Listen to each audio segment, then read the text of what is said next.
dijabarkan lebih lanjut gitu. Jadi nggak ada confusion bahwa ini ada percampuran dan ini bentuk detail dari percampuran kan doa apa. Nah, kalau orang kematian itu kan pasca kematian itu kan tidak diwajibkan, tapi ada orang di situ orang baca tahlil atau baca talqin lah. Nah, baca talqin itu sebetulnya bukan untuk yang meninggal, untuk mengajari yang masih hidup bahwa mereka itu akan menghadapi hal gini karena yang udah meninggal kan udah tertutup semua amalnya gitu. Tapi di situ ada ini kalau pasca kematian ada talqin. Kalau waktu kematian talqin, kalau pasca kematian tahlil gitu ya. Jadi ada doa-doa khusus, tapi ini tidak dielaborasi, dijabarkan lebih detail apa doa yang dipakai, mengapa doa itu yang terus dipakai gitu. Ya, kenapa talqin dipakai? Oh, ternyata itu untuk orangnya doa untuk ahli kubur itu. Nanti kalau sudah selesai dikubur, keluarganya udah pulang, tetangganya udah pulang, dia akan ditanya hal semacam itu. Jadi ada reasoning, jadi diajarin gitu. Tapi kalau udah meninggal gimana ngajarinnya? Ngajarinnya pada yang hidup, esensinya ya. Gitu. Jadi ini tidak ditulis secara detail, ini juga analisis yang tidak dalam ya. Oh, sekedar doa, semua orang pakai doa dalam acara momen apa. Tapi doa untuk kepentingan apa, untuk tujuan apa maknanya, kenapa mesti itu yang dipakai, tidak dianalisis secara lebih dalam. Namanya diperanalisis itu begitu ya. Oh, dia melakukan ini, apa bentuk perlakuan itu, kenapa dia memakai itu gitu. Tidak ada diperanalisisnya, kurang aja. Jadi harus disebutkan lagi lebih detail. Ada toleransi budaya ya. Toleransi itu selalu dihadapkan dengan sesuatu yang berbeda ya.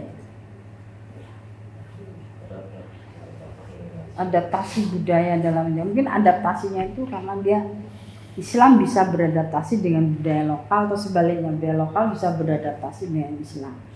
Gitu mungkin begitu, tapi ini tidak dijelaskan lebih detail. Jadi orang nggak ngerti apa maksudnya adaptasi budaya yang mana.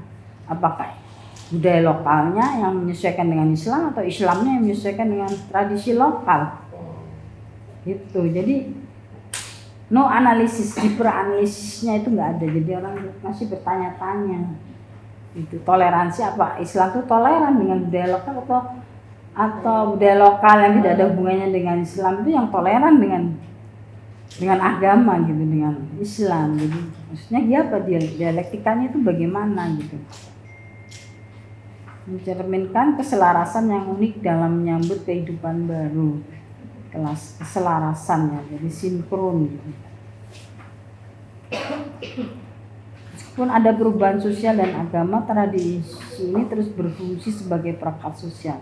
Nah, ini perubahannya yang bagaimana juga nggak diceritakan di sini ya. Ada perubahan sosial dan agama, tidak ada penjabaran atau elaborasi yang lebih detail. Bentuk perubahannya itu bagaimana identitas itu tetap bertahan, berfungsi sebagai perekat, sedangkan di luar sana itu, sedangkan di dalamnya juga ada perubahan. Jadi bingung gitu ya. Perubahan yang bagaimana, terus bagaimana menghadapi perubahan itu sendiri. Identitasnya tidak berubah, maksudnya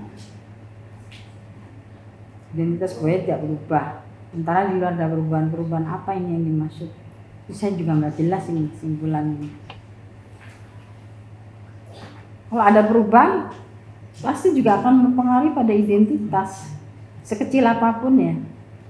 Tapi bentuk perubahan itu tidak dijelaskan di sini, dan pengaruhnya pada identitas juga tidak dijelaskan. What kind of social change ya, religious change, what type, tipe perubahan macam apa dan pengaruhnya bagi identitas itu juga belum dijelaskan. Jadi ini masih deskriptif ya kalau penelitian begini ya, tidak menyajikan argumen analisis mendalam, tidak menjanjikan argumentasi, bantahan atau penyangkalan terhadap referensi yang lain karena referensi yang digunakan hanya untuk supporting analisis, hanya untuk mendukung analisis dari penemuan-penemuan lapangan, itu aja. Tidak cukup kompleks, relatif kurang kompleks cara menganalisisnya, dan referensinya sangat kurang. Oke, kita beralih ke yang lain. Nah, ini lack of references. Sehingga penelitian tidak menghasilkan contribution of theoretical knowledge, tidak menghasilkan kontribusi untuk pengembangan teoritis ya, pengetahuan teoritis.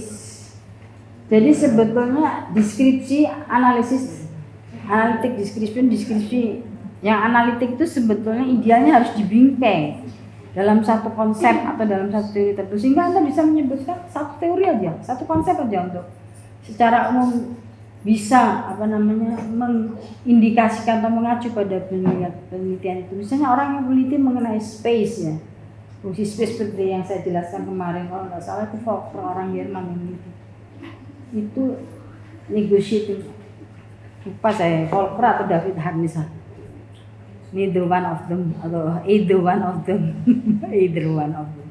Itu fungsi dari space ya. Space itu ternyata bisa dinegosiasikan gitu, untuk digunakan secara bersama bareng-bareng atau bergiliran antara kelompok yang berbeda. Nah, teori yang dipakai itu untuk memayungi atau frame itu kan bingkai, untuk membingkai semua analisis, semua deskripsi ini adalah spatial identity. Jadi space itu bisa menjadikan suatu identitas yang membentuk kohesi sosial atau integrasi sosial, membentuk kebersamaan lah. Spatial identity. Coba Anda buka itu di Google ya, atau di ResearchGate itu ada teori mengenai spatial identity. Itu tanah kelahiran itu. Orang sangat mempertahankan tanah ya.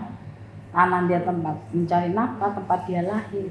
Itu juga bagian dari spatial identity. Identitas yang dibentuk oleh wilayah tinggal.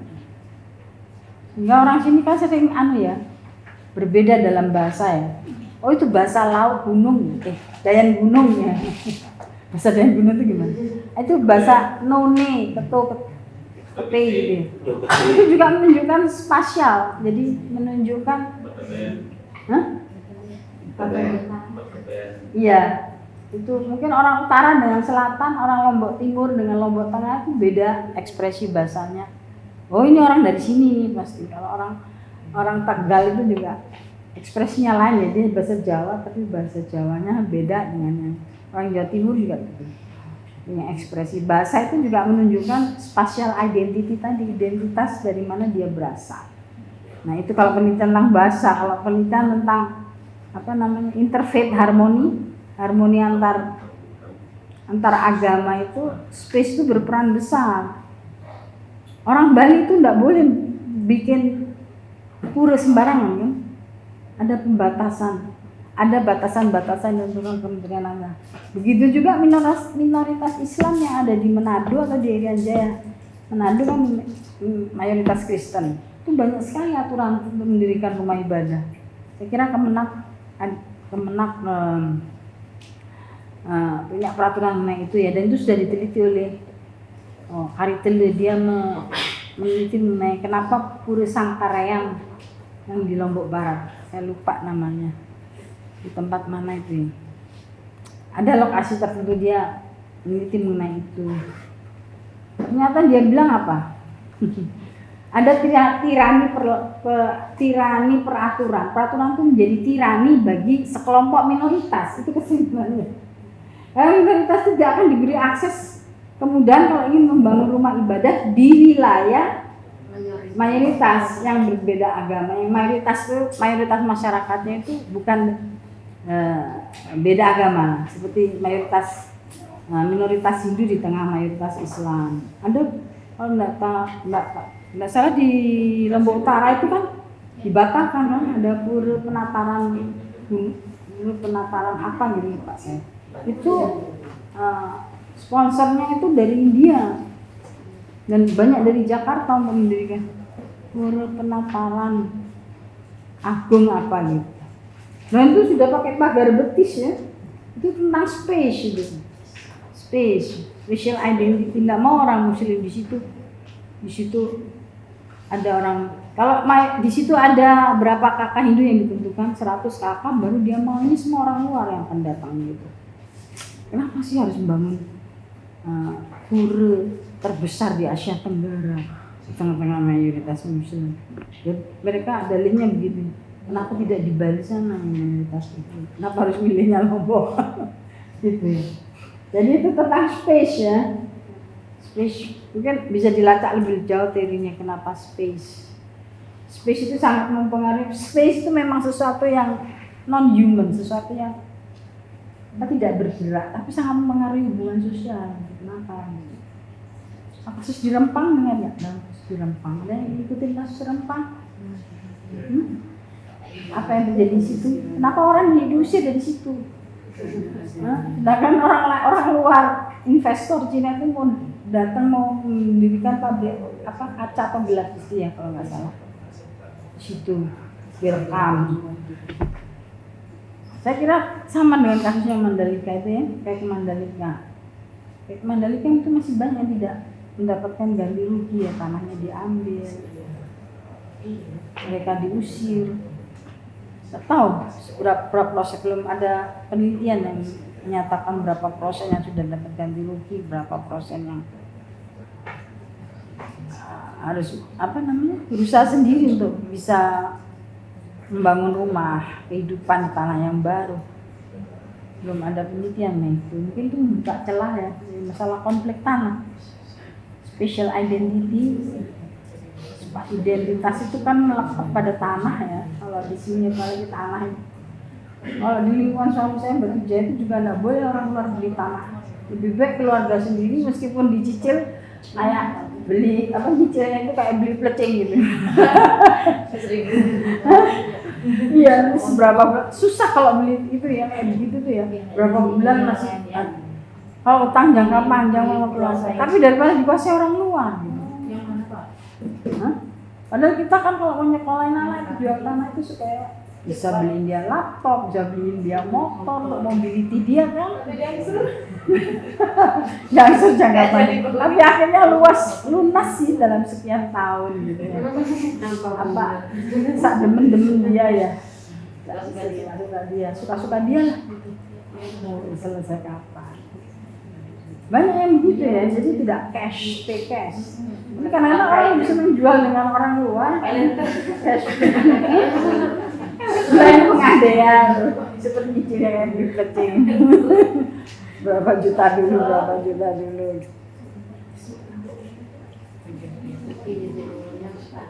Nah itu space. Kalau Anda di luar negeri misalnya sekolah di Australia atau di Jerman atau di negeri Amerika, Anda dari mana? Anda tanya, Anda jawabnya gimana?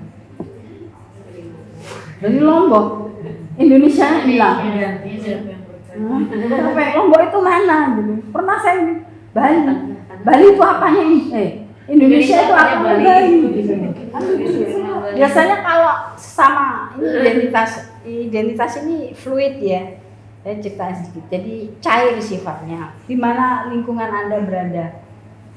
Kalau berhadapan dengan orang Jawa, dengan orang Bali, Anda pasti bilang, saya dari Lombok. Tapi kalau udah levelnya bangsa, hubungan antar bangsa, internasional, nggak mungkin lagi saya dari Rembitan sana. Space ya. Jadi skala space-nya lebih luas lagi. Nggak mungkin saya dari Biliban ya. Pasti Indonesia yang disebut. Nah, saya juga pernah pengalaman dengan student association with particular Indonesia. You come from, jadi Indonesia yang secara khususnya itu yang bagian mananya? Kalau ada Indonesia Timur, Indonesia Barat, Indonesia Tengah, Barat dan Timur, nggak salah. Indonesia Tengah waktu ya. Nah itu jadi idealnya deskripsi Anda itu di bingkai, ada bingkainya seperti membingkai. Ini kan ini misalnya ada gambarnya, bingkai itu kan gambar, foto, misalnya tulisan juga gitu, dibingkai gitu, ada yang mayungin gitu. Makanya itu namanya framework, ada bingkai kerjanya itu ada. Gitu. Jadi tidak hanya sekedar mengurai findingnya atau temuannya atau mengurai analisisnya, tapi untuk knowledge production tadi ya juga ada punya kontribusi secara teoritis ya. Apa gitu loh. Coba apa yang bisa dideskripsi, bisa mendeskripsikan penelitiannya terus bingkainya apa nih? Bingkai apa? Yang mengikat semua analisa tadi. Ada yang bisa memberikan ilustrasi atau tentang kohesi sosial gimana? Kemarin ada kendala kohesi, ada faktor mendukung kohesi.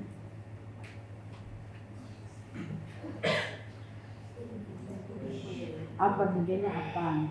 Bisa dicari keterkaitan hubungan sosial ini dan kohesi sosial. Nah itu jadi bahan pemikiran ya. Jadi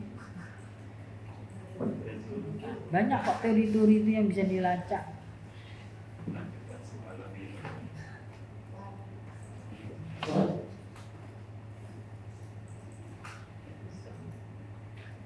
Udah dulu. Kesimpulan. Nah kesimpulan kalau begini ini tidak ada teoretikal ya. Kontribusi teoritisnya nggak ada ya. Kurang ini atau konsep apa gitu. Secara lain dialektika. Nah, dialektika ini kan bagian dari penemuannya. Kalau udah dialektika terus apa gitu? Ada praktik-praktik sosial yang mengintegrasikan.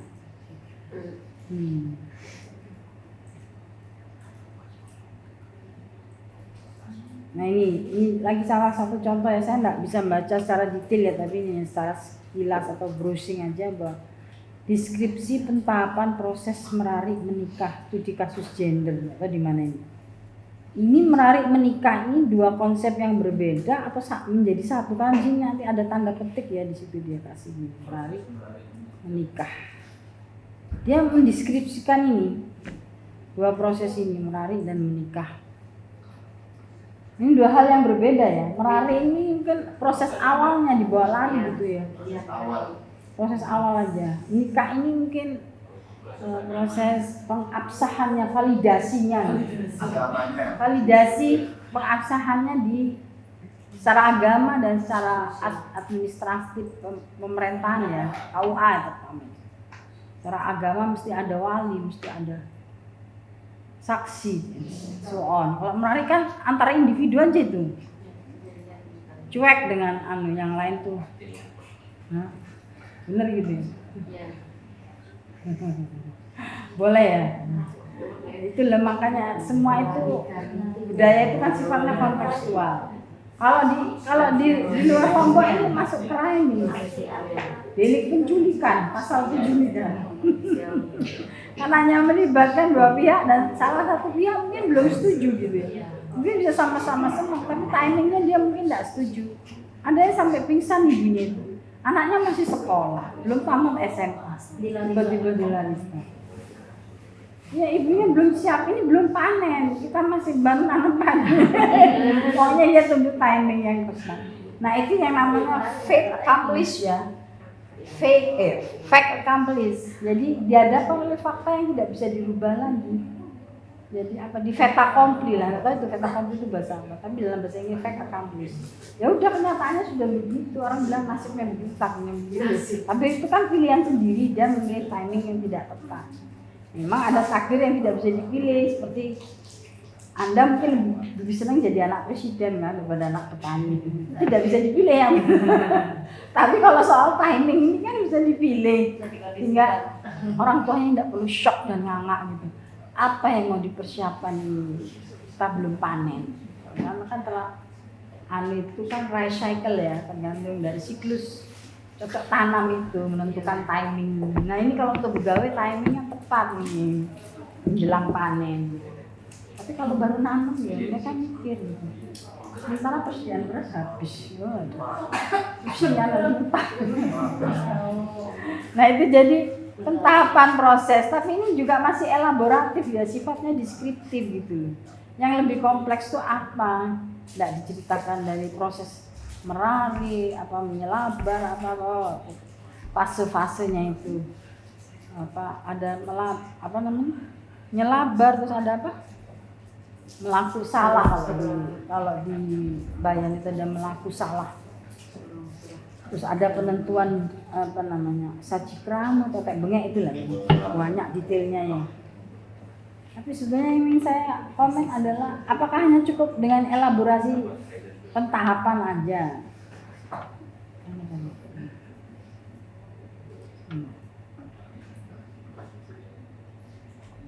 Cukupkah dengan elaborasi itu? Kalau menurut Anda cukup nggak? Ya tergantung kepuasan masing-masing orang menulis ya. Kalau tulisan wartawan mungkin cukup deskripsi data aja, tapi nah ini kedudukan perempuan Sasak dalam tradisi ini.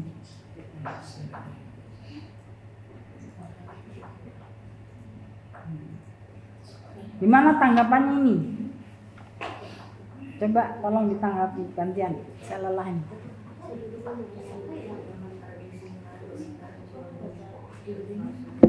Kedudukan perempuannya yang dilihat.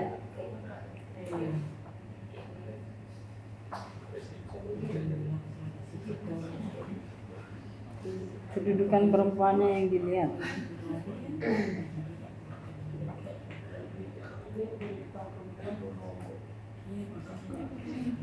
Perempuan tidak berhak menentukan ya, atau gimana? Dia melihat di sini dia menganalisis bahwa di sini ada ketidakadilan gender. Karena semua itu ditentukan oleh laki-laki. Apa saya salah ya? Ada yang apa yang tulis ini? Bisa berkomen. Gimana Pak? Ada ketidakadilan gender ini maksudnya gimana? Iya. Feminisme Islam. Jadi asal muasal mengambil judul ini adalah terkait dengan kedudukan perempuan Sasak.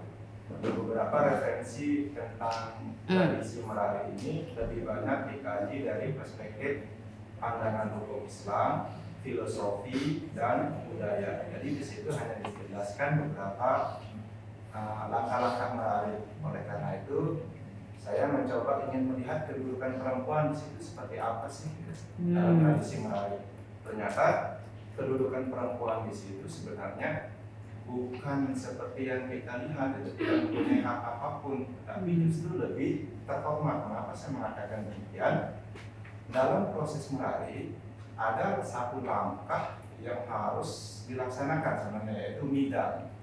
Nah, kalau saya melakukan wawancara dengan beberapa tokoh, midang itu merupakan salah satu, kalau bahasa Indonesianya kan berkunjung ke tempat ada rumah kaca, atau berkenalan, waktu kaca.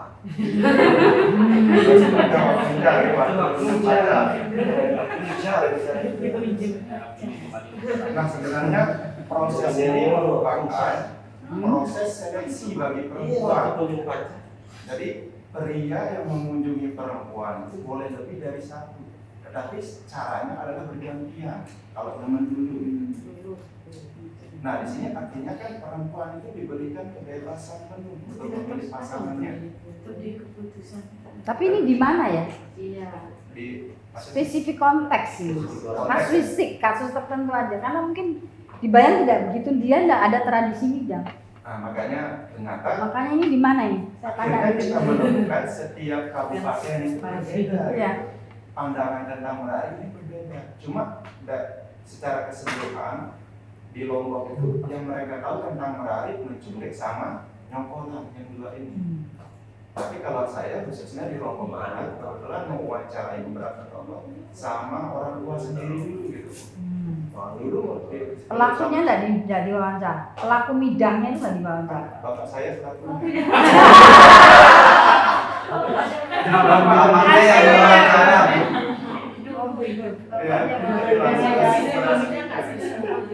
Jadi Anda itu hasil midang.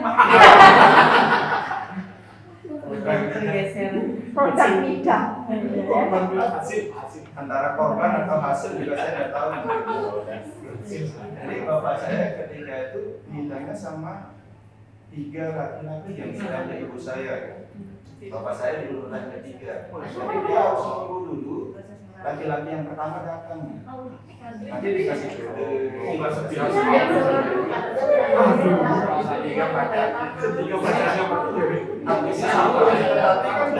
tenang dulu. Tetapi kan di sana, kalau kita melihat, tetap di rumah itu si perempuan ini bersama orang tuanya.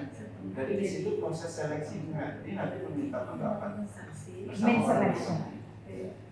Yang kedua, mengundang dengan cara lain juga tidak harus berkunjung ke tempat si perempuan, tapi pada pagi hari atau siang hari pihak pria ini datang ke sawah membantu orang tua si perempuan. Nah di situ komunikasinya terjadi transaksional istilahnya. Jadi kalau kita lihat kan perempuan tidak rendah gitu, justru diberikan kedudukan untuk memilih gitu. Jadi tidak dipaksa dengan pilihan A, B, C. Tetapi banyak pilihan. Justru kita sebagai laki-laki ini ya terpaksa.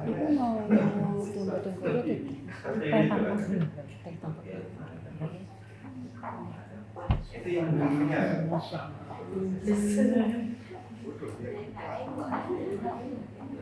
Ya terus. Itu yang ingin kita sebagai dari setiap prosedur itu, saya ingin mengetahui bagaimana sih kedudukan perempuan diperlakukan. Itu yang pertama dari setiap prosedur mulai dari membidang, meraih, terus sampai kompolannya. Yang kedua, gap yang ingin saya cari adalah kemudian pada zaman sekarang ini kenapa kok terjadi perubahan begitu drastis? Jadi sembarangan aja, yang penting kita bawa cewek nanti antar jam 9 kita nikah.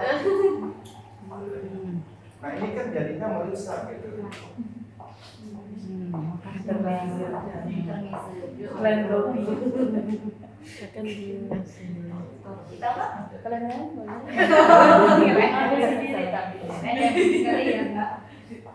Kalian ya. Jadi ini lebih ke punya moral etik ya, etik ya, etika untuk mendekati perempuan ini, untuk sebelum menjadikan pasangan ini. Maksudnya ada tahap, ada proses semacam itu yang harus dilewati. Yang lain lebih bebas gitu, nggak harus mesti begitu ya. Kultur lain yang lebih tanda petik modern lagi. Perempuan nggak boleh dipindahin gitu istilahnya. Ya kan, dari rumahnya tetap di situ tadi itu dalam pengawasan atau kontrol ketat orang tua. Ya memang itu kalau dalam masyarakat tradisional itu memang kontrol sosial itu sangat ketat. Perempuan jalan sendirian aja digigit.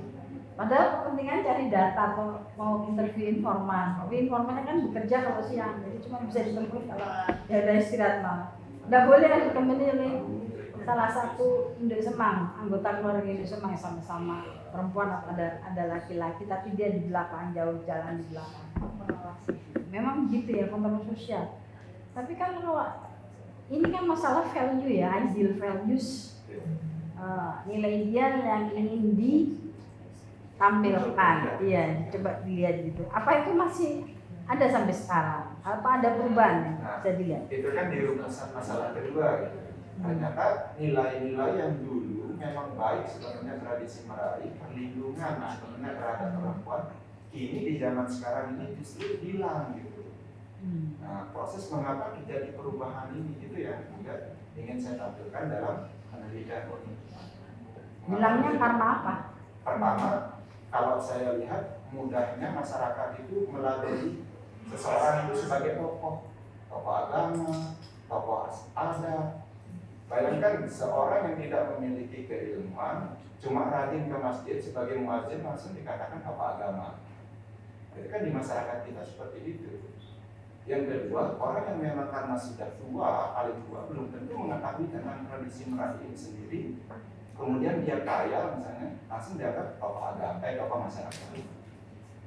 Yang ketiga, dia memang berpendidikan tinggi, misalnya di desa itu, di dusun itu mungkin sebagai aparatur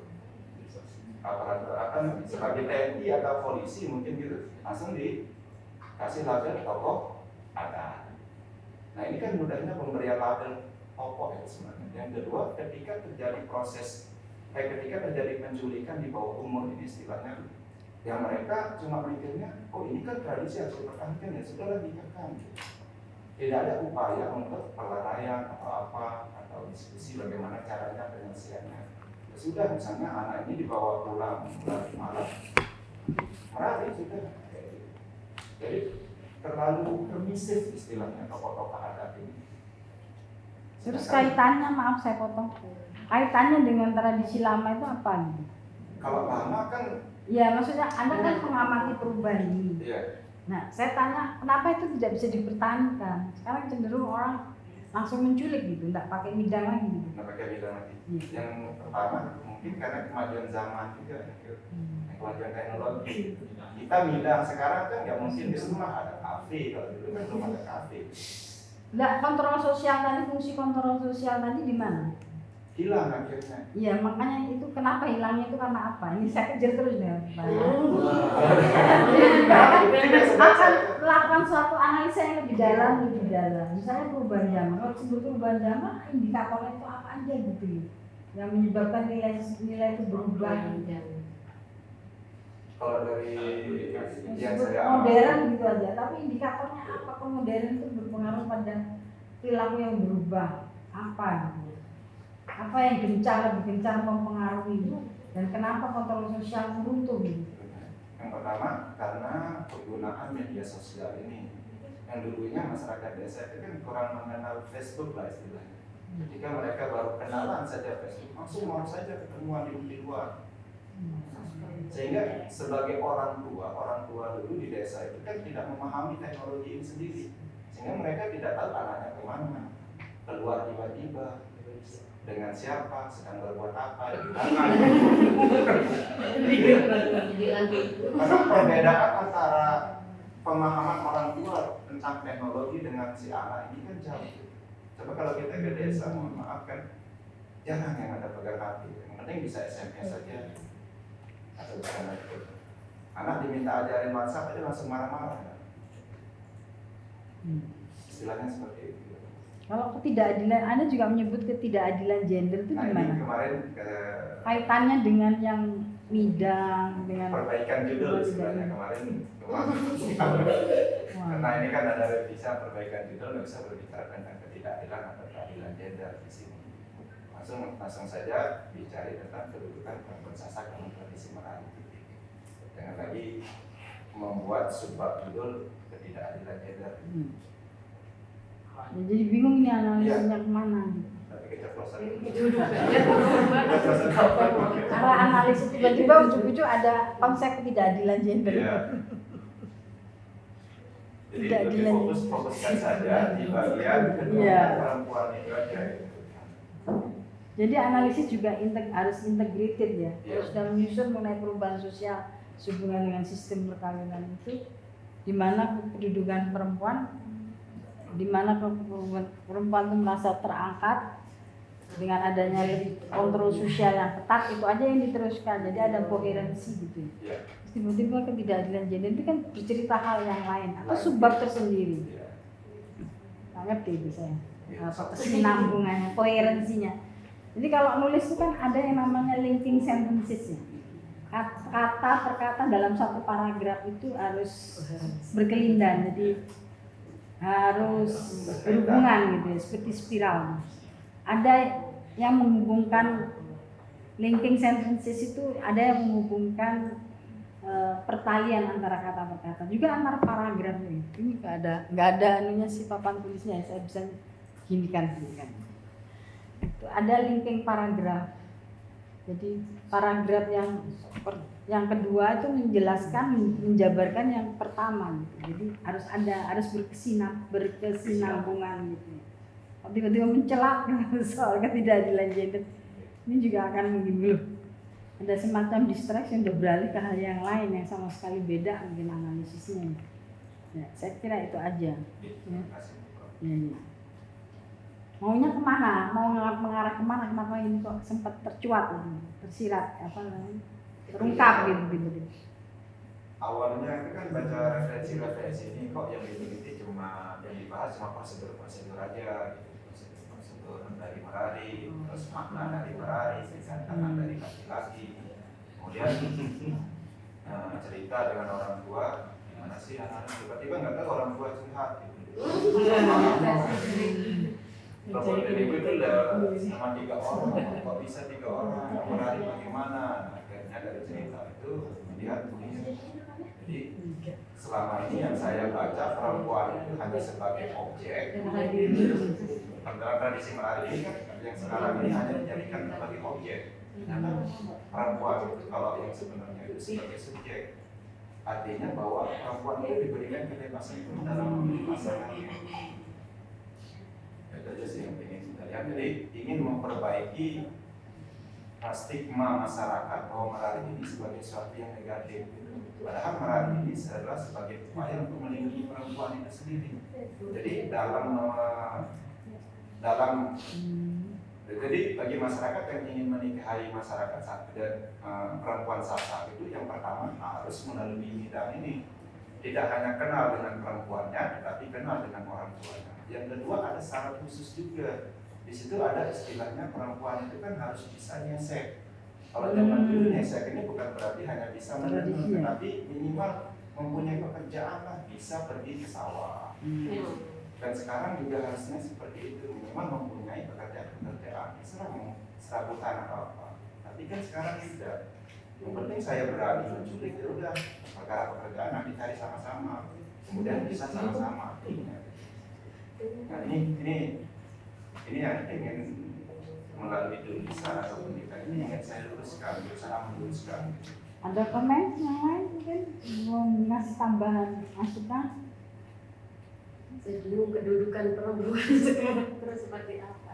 Iya, yang ada perbandingan. diceritakan itu adalah tradisi lama yang kemudian memperkenalkan bahwa kedudukan perempuan dalam konteks Merari ini sebenarnya tidak dalam koordinasi gitu, tetapi diangkat gitu. Tetapi kemudian pada rumusan masalah kedua dia menceritakan tentang ada proses perubahan nilai dalam masyarakat. Nah, kemudian sekarang kita kan tidak lagi jarang lah melihat menemukan fenomena seperti bidang dan seterusnya.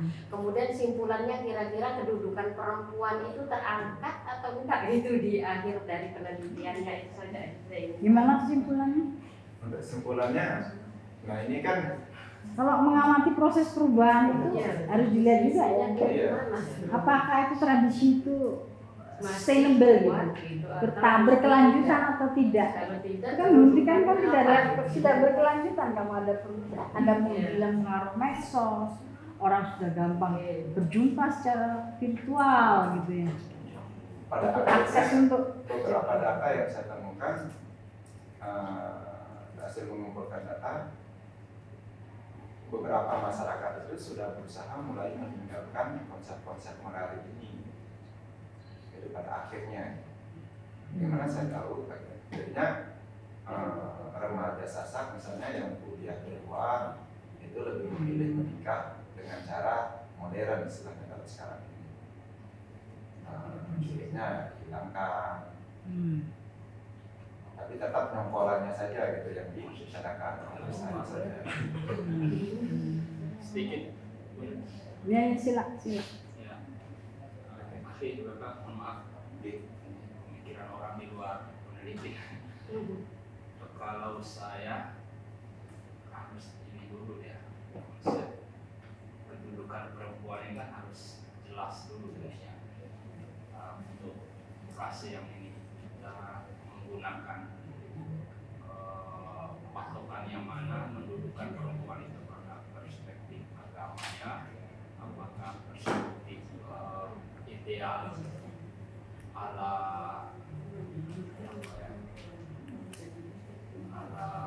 PBB misalnya kan, bagaimana yang diperjuangkan oleh Nggak akan kedengeran ya Mas. Ini tolong pakai ini deh.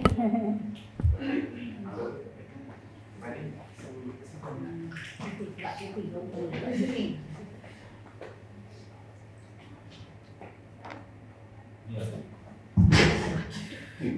Kalau saya harus clear dulu soal teori yang digunakan mengenai yang mana yang dipegang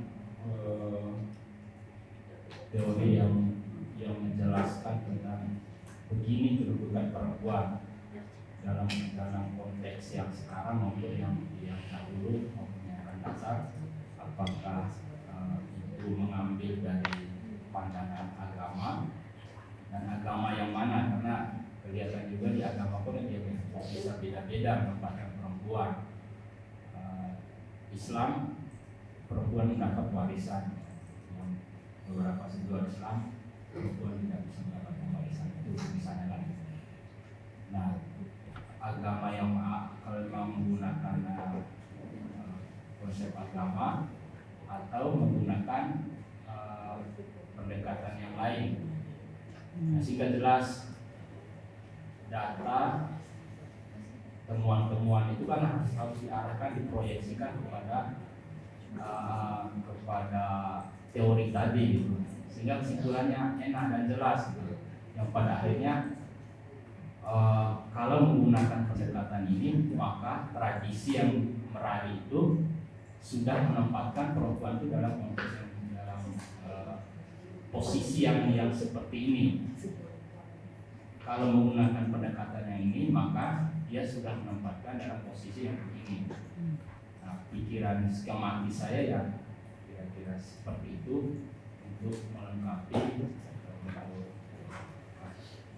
mengarahkan apa yang dilakukan dan apa yang harusnya ada di dalam artikel ini dalam pandangan kami sebagai pembaca.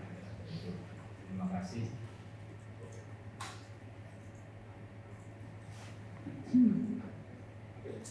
Ada komen lain? Komentar dulu. Untuk komentarnya, yang pertama pastinya adalah terima kasih atas masukannya. Yang kedua, kalau terkait dengan teori, ingin melihat kedudukan perempuan ini dari perspektif mana, ya. Saya melihat yang pertama, karena kita masyarakat Sasak ini mayoritasnya Muslim, secara tidak langsung peneliti juga Muslim. Yang ketiga, peneliti tidak memiliki pengetahuan terkait dengan agama lain, jadi melihat kedudukan ini dari perspektif agama Islam. Tetapi tidak fokus ke sana, saya hanya melihat kedudukan ini sebagai hak-hak perempuan itu. Kalau yang sekarang ini kan kita melihat perempuan itu tidak diberikan hak untuk memilih, so kesannya. Nah, contoh kasus juga di dusun saya ini ada banyak kasus gara-gara merari ini kayaknya. Misalnya si A ini ingin menikah sama si B, kemudian meminta bantuan si C untuk membawa lagi. Malah si C yang menikahi si perempuan. Akhirnya seolah-olah perempuan itu kan dipaksa untuk menikah, padahal keinginannya kan sama si B. Jadi hak-haknya untuk menolak. Kalau dia menolak, kalau si perempuan ini menolak, dia mendapatkan baik di dusun itu. Tapi kalau laki-laki menolak, dia tidak apa-apa, tidak memiliki stigma apapun. Ini kan sebagai bentuk awalnya muncul ketidakadilan itu sih, ketidakadilan gender gitu. Tapi tidak terlalu spesifik saya bahas di sana. Jadi kedudukan ini memang pemilihan pasangan, bagaimana perempuan itu sendiri diperlakukan di luar konteks agama. Jadi apakah harus tetap memberikan nilai agamanya? Ada beberapa di salah satu proses yaitu kunjung wali, munas wali istilahnya itu, di mana perempuan itu tidak dilibatkan. Biasanya sama wali perempuan itu diskusi dulu orang tuanya untuk hasil berapa biaya yang akan ini. Tapi ketika proses diskusi itu hanya tim laki-laki saja. Takutnya ketika diikutkan si perempuan sering terjadi konflik kalau misalnya enggak, nggak mau dengan biaya 30 juta. Apalagi yang perempuan-perempuan kayak gini. Akhirnya kalau diomongkan kadang perempuan itu ditaruh di kamar, cukup mendengarkan saja. Jadi yang di depan itu dikatakan laki-laki biasanya. mungkin kedudukannya dari hak-hak perempuan. Mungkin ya ini banyak sekali perbandingan ya, karena kasus-kasus itu akan memperkaya pemahaman dengan membandingkan, melihat perbedaannya, melihat persamaannya gitu. Mungkin dengan melakukan, karena tiap wilayah itu tiap tempat ini, lokalitas ini kan berbeda tradisinya. Jadi seperti Merari bukan diculik dalam tanda petik, karena mereka sudah ada kesepakatan gitu, ada yang sudah kesepakatan sama-sama suka, dan juga kesepakatan waktunya juga disepakati. Jadi itu hanya sebagai syarat aja gitu, murah-murah aja dilarikan ya. Mengikuti formalitas adat aja, tapi sebelumnya sudah ada kesepakatan atau konsensus sebelumnya di antara keduanya saling suka. Tapi ada juga yang tanpa kesepakatan orang tua gitu ya.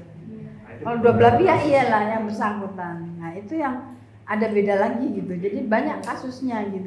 Tidak bisa digeneralisir begitu semuanya begitu saja gitu loh. Maksud saya Anda harus sebutkan ini kasuistik gitu.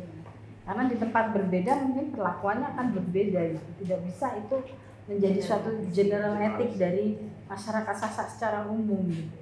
Bahkan sebagian besar saya mengalami sendiri itu, karena anak saya juga tidak dilarikan, bapaknya orang Sasak pada, jadi dia diminta bye-bye gitu, datang keluarganya lagi gitu. Dan declare dengan tetangga yang kita undang, keluarga besar semua diundang, tidak lagi pakai Merari gitu. Jadi di Lombok Tengah ini di Praia.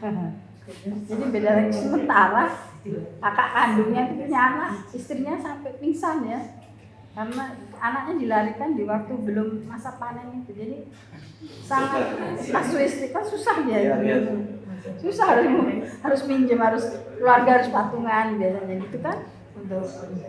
Nah jadi spesifik case, jadi tidak ada yang namanya etika yang berlaku secara umum universal, dan mungkin ada ya seperti nilai-nilai HAM gitu.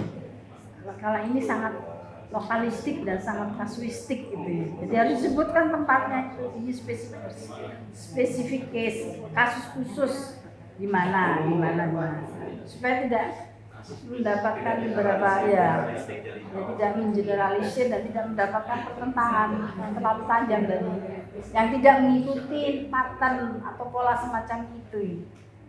Saya kira itu aja di specific case, studi khusus, studi kasus di mana gitu ya. Saya kira itu aja. Jadi specific case, kasus spesifik yang tidak bisa mungkin tidak dilakukan atau tidak dipraktekkan lagi tempatnya.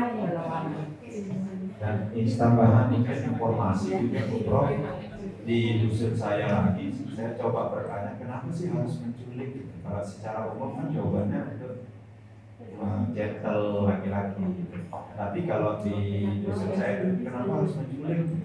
Biar pas malamnya itu ribut, jadi kita nggak capek mengundang warga. Kan jadi tahu biasa ada menculik pasti pada kumpul gitu. Oh ini juga benar juga gitu. Nah itu tadi yang namanya justifikasi, alasan pembenar. Itu bisa diterima orang lain kan. Justification. Terima kasih Bu Prof. Ya, tambahan sedikit untuk teman-teman lokatif Merari. Fenomena sekarang ini kan yang menjadi juga perhatian teman-teman peneliti yang menikah kejar konten, mas kawin pakai sendal, kan banyak itu jarang supaya tiba-tiba heboh kemudian anunya kan itu dan sebagainya. Nah ini juga yang memiliki peluang untuk menggeser tradisi tadi. Jadi harus didalami juga oleh teman-teman yang meneliti di situ, dan juga mungkin sebenarnya yang perlu itu rekomendasi untuk penguatan pada institusi-institusi yang kemarin dibicarakan itu adalah siapa yang terlibat dalam rangka menata kembali sistem sosial yang benar lah. Kan ini juga tidak boleh dilepas begitu saja, ini kan kebiasaan-kebiasaan kaitan dengan montenisasi ini, sehingga kadang-kadang melanggar segala-galanya gitu. Nah, posisi kita sebagai peneliti itu juga tidak hanya mempelajari fenomenanya, tapi juga rekomendasi yang kuat untuk melakukan rekayasa sosial ke depan, untuk membangun dinamika yang benar ala agama, ala tradisi dan seterusnya. Sekarang ini semakin aneh-aneh kelihatannya dalam acara-acara pernikahan itu demi konten, misalnya demi konten ini iya konten YouTube ya, bikin konten. Viral. Jual. mas kawin dengan sendal jepit, kapan munculnya gitu kalau tidak ada tujuan itu. Apalagi kemarin yang di Lombok pernah juga, Lombok yang sering heboh di YouTube apa viral itu demi viral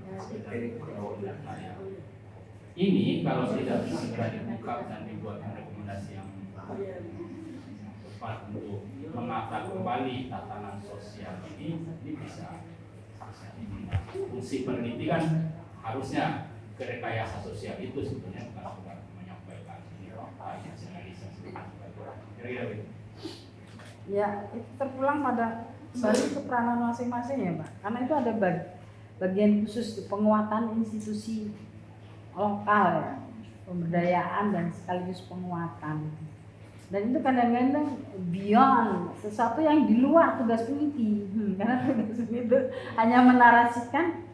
Tapi kalau untuk dia menjadi agent of change, boleh-boleh saja sih menjadi agen perubahan atau menjadi agen yang menguatkan, memberdayakan masyarakat itu ya silakan aja gitu.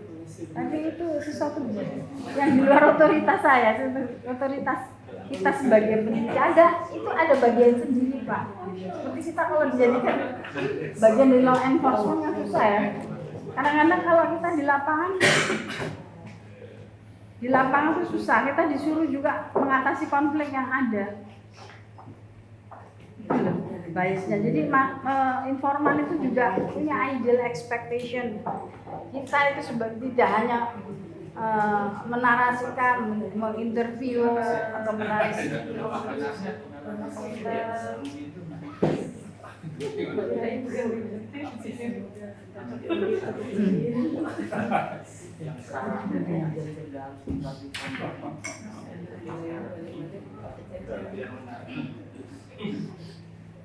Ya kalau saya pribadi tidak melakukan sesuatu yang di luar tupoksi kita Pak gitu. Untuk melakukan penguatan semacam itu, pemberdayaan semacam itu ada bagian ya kita bertanggung jawab sih. Kita kan hanya diseminasi informasi bahwa ada kasus-kasus yang menunjukkan ada pelemahan secara institusional gitu. Jadi kewibawaan mungkin lokal, pemangku itu sudah kurang dihargai, kalah dengan pengaruh dari medsos gitu, tidak dilihat lagi. Kalau dulu kan begundem, kalau sudah pemangku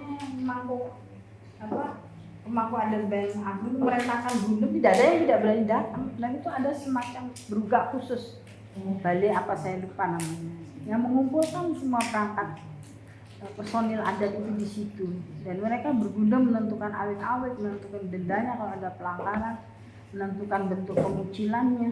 Pengucilan itu bisa di luar, sampai di luar lokalitas desa ya. Ada juga masih di dalam desa, tapi ada yang sama sekali harus keluar dari situ. Terutama yang menyangkut kasus perkawinan dengan beda agama, tidak boleh lagi dia balik ke tanah itu.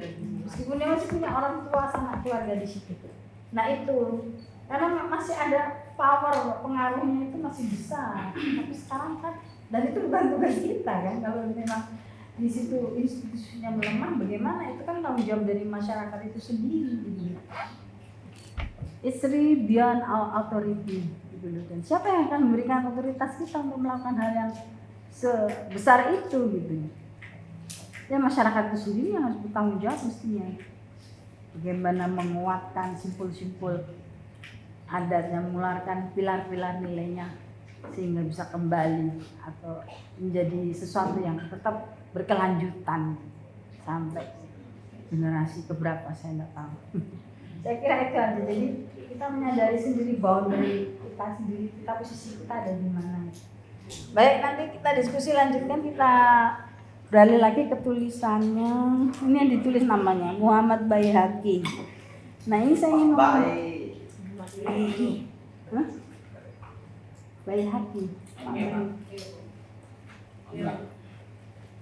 Ya, dia menuliskan mengenai bencana ya. Kok beralih ke situ sih?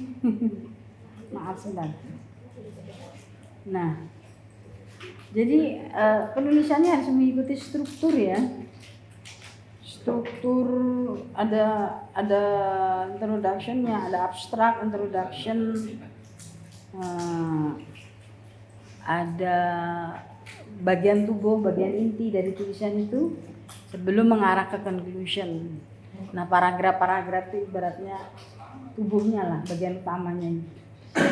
Nah, saya lihat struktur Anda itu ada abstrak, ada introduction, tapi ada literature review, metodologi, result dan apa ini? Result dan discovery ya mungkin ya.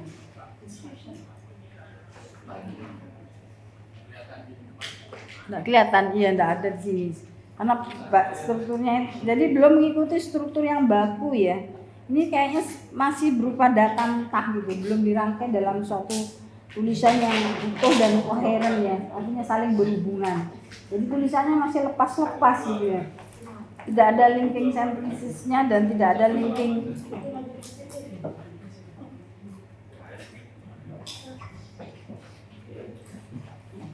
tulisannya masih istilahnya terpisah satu sama lain. Kan biasanya dalam tubuh tulisan itu ada heading dan subheading. Anda pilih judul-judul. Terus dalam satu judul itu headingnya itu ada sub-subnya di situ. Nah ini saya kasih contoh aja ini satu ini. Ini heading yang dua heading kan, disaster, kebijakan pemerintah dan pemulihan ekonomi pelaku usaha. Kedua strategi survive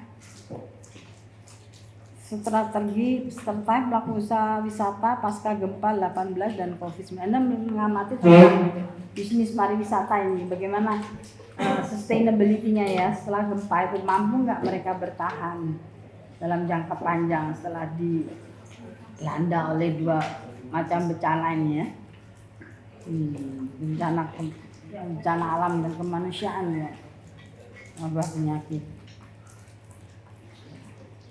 Ini contohnya ya, ini kebijakan pemerintah, bagaimana pemerintah menangani melalui serentetan peraturan ya. Tapi ini hanya data gitu, raw material kalau saya bilang, data mentah aja gitu. Bagaimana merangkai program-program ini, apa bentuknya, apa isinya, apa konten dari masing-masing program ini ya, hanya menyebutkan bla bla bla peraturan nomor sekian tentang ini. Sebagai suatu, kalau kita kan selalu berpikir dalam kesatuan analisis ya, jadi kebijakan pemerintah untuk menanggulangi, terus bagaimana implementasinya tidak dijabarkan, bagaimana pengaruhnya, dampak dan efeknya terhadap subjek yang diimplementasikan, terhadap masyarakat ketika itu diimplementasikan, ketika peraturan itu diimplementasikan. Nah ini hanya list peraturan, di mana analisa Anda ini blank sama sekali. Ibaratnya Anda beli, mau datang ke suatu mall, udah punya daftar belanja, ini. Tapi Anda mau ambil beli tomat, beli misalnya cabai sebiji, itu mau diapakan nih gitu loh, nggak kelihatan di situ, hanya list. Ini belum berkembang sebagai suatu tulisan, hanya daftar belanjaan aja gitu. Anda mau mengolahnya bagaimana, bentuk peraturan itu apa isinya juga jelaskan, kontenya jelaskan, bagaimana pengaruhnya, bagaimana implementasinya, sejauh mana efekasi itu juga harus dilihat, efektivitas dari aturan yang sudah dibikin dan dipraktekkan pemerintah juga harus dilihat juga. Nah, saya tidak mau kayak begini, ini baru data mentah aja gitu, tapi belum ada analisis sama sekali. Nah, ini contoh lain juga. Ini kan dua hal,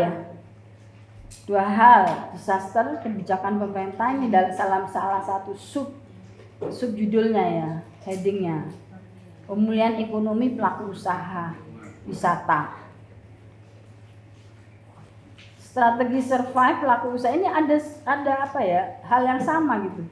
Pemulihan berarti ini adalah survival strategi dari pelaku usaha wisata kan. Memulihkan ekonomi pelaku usaha wisata itu kan menunjukkan juga bagian dari survive-nya dia, bagaimana dia bertahan gitu. Dia ingin memulihkan berarti ingin survival strateginya itu kan udah ekspresi kata yang beda, tapi sebetulnya hakikatnya itu esensinya sama gitu. Kenapa harus dipisahkan gitu? Dan ini juga strategi itu Anda hanya menunjukkan poin-poin aja ya, pointers. Pointers saya nggak tulis ini ya. Oh ya ini pointers ya. Membuat list survival strategi pelaku usaha wisata, diiringi kutipan bagaimana analisa kenyataannya di lapangan. Ada berapa pointers itu? Termasuk di situ adalah apa ya? Saya lupa ya. Bentar saya lihat dulu. Isinya hanya pointers, tapi tidak ada analisis bentuk usaha yang dilakukan untuk memulihkan perekonomian pelaku wisata, pelaku ekonomi wisata ini gimana itu? Gak ada analisisnya, gak ada isinya. Dalam bentuk apa maksudnya gitu? Sebentar. Ada berapa poin yang Anda tunjukkan di situ?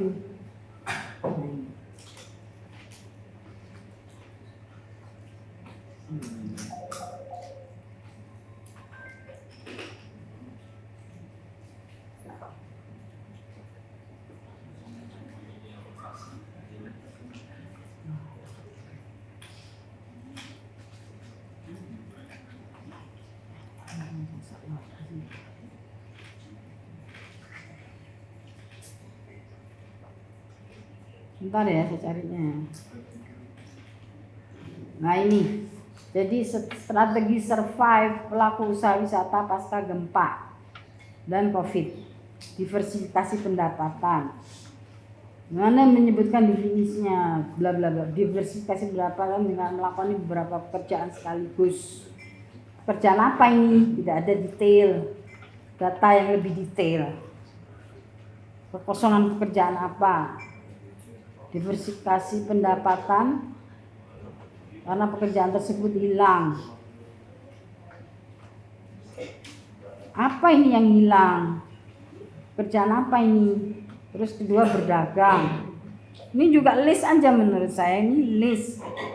Daftar aja, terus melibatkan anggota keluarga yang lain untuk mencari nafkah, memanfaatkan relasi dan kenalan, memohon relaksasi pinjaman dari lembaga keuangan.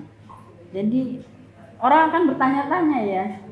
Jadi apanya itu secara praktikal ini bagaimana prakteknya gitu. Apa temuan Anda? Sudah ada temuan ini?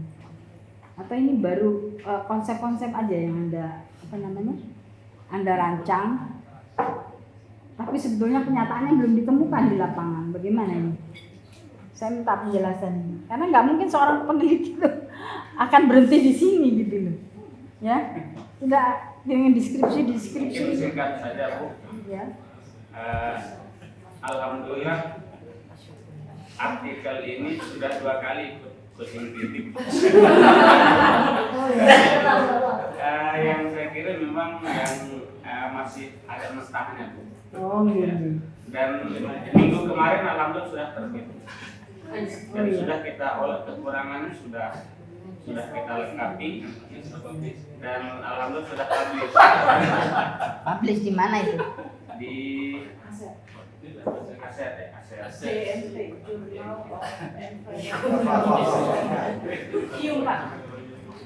Memang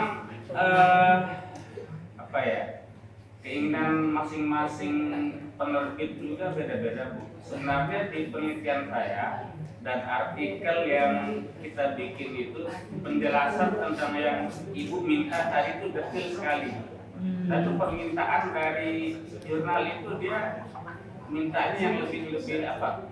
Kayak seperti Ibu sampaikan tadi itu kayak item-item seperti itu, ya pointer-pointer seperti itu. Ada evidence-nya dalam bentuk penggalian data di lapangan nggak?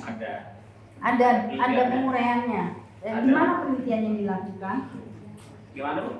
Penelitiannya dilakukan di mana? Kan lokasi gempa ini kan banyak. Lokasi korban COVID juga banyak. Spesifiknya di mana? Lokasinya berapa? Ada berapa Sebenarnya lokasi kita gitu ya? judulnya itu di Lombok, ya. Oh, di Lombok Tapi secara karena keseluruhan. kita tidak bisa mencari data di lokasi, kan penelitian ini saat COVID, ya. Jadi saya hanya mencari sumbernya dari teman-teman pelaku wisata, bisa lewat WA, nelpon, atau langsung ke rumahnya. Kalau di lokasi mungkin nggak ada, karena memang. Ya maksudnya teman-temannya itu ada di mana? Ada di mana? Ada di berapa tempat kan mestinya? Mereka tidak di udara ya? Nggak di udara, ya. Di KLU ada. KLU-nya di ya. mana? Terus kebetulan di komplek saya itu Bu, paling banyak pelaku wisata di sana. Ya baik dari guide, ya travel dan pekerja di hotel gitu banyak. Dari sana kita ambil data. Iya. Jurnalnya tuh Scopus Q berapa? Q1, Q2, 3. Empat. Kalau yang internasional nggak bisa dalam bahasa Indonesia ya? Ini dalam bahasa Indonesia. Sudah selesai dalam bahasa Inggris. Oh, jadi ini beda dengan temuan yang ini dengan yang sudah ada publish beda. Itu dulu. Oh, kenapa yang ini yang dikasihkan nggak yang dipublish? Karena permintaan panitia kemarin kan jangan yang sudah berbahasa Inggris. Ya. Enggak, saya kok jadi heran kok cuma list of items gitu, enggak ada penjelasannya lebih dalam, enggak ada penjabarannya lebih luas dan dalam. Nah itu yang menyebabkan saya ini baru draft kalau begitu, belum tulisan jadi, belum yang udah dipublish, beda antara yang dipublish dengan ini kan. Oh ya udah kalau gitu, no more question kalau gitu. Ya itu kadang-kadang kita harus membaca sesuatu yang kadang-kadang kita enggak tahu ya. Sejauh mana perkembangan tulisan itu. Nah itu kita harus jujur juga. Kalau ini baru rough draft kasar, sebenarnya jangan kasihkan dong. Gitu. Itu akan sangat-sangat apa ya? Kita harus jujur gitu aja lah intinya. Ya. Supaya kita tidak menyanyiakan waktu dari yang mereview gitu. Intinya itulah bahwa tidak sekedar menguraikan, mendeskripsikan, tapi ada analisis yang dalam, ada interpretasi dari realitas. Jadi tulisan itu ada sebenarnya interpretasi Anda, penafsiran Anda atas realitas. Okay. Contoh misalnya, ini kelihatan mendung terus, matahari kok nggak nampak hanya samar-samar. Terus warna langitnya kelam. Anda kan sudah punya asumsi ya, ini realitas yang lain. Ini bakal hujan turun, hujan tidak turun. Ya, terus Anda mencari penyebabnya apa gitu. Macam begitulah penelitian. Apa yang nampak itu kadang-kadang dan apa yang kita tafsirkan itu kadang-kadang tidak selalu tepat ya. Makanya itu ada wawancara lanjutan, wawancara mendalam. Seperti makanan misalnya. Ini sudah ada yang bikin tulisan mengenai ritual food ya. Kemarin udah saya ilustrasikan kenapa masih ada stunting kalau di begawi-begawi apa seperti maulid itu penamatnya itu luar biasa mewah kan, segala jenis makanan, buah-buahan, apa sayur-sayuran, segala macam lah, ikan, daging itu, tapi masih ada stunting di desa itu. Nah orang kan hanya melihat dari apa yang nampak di luar, nah seperti ritual food. Orang hanya melihat nutritious. Mohon maaf, yang diskusi sendiri. Ada yang mau disampaikan?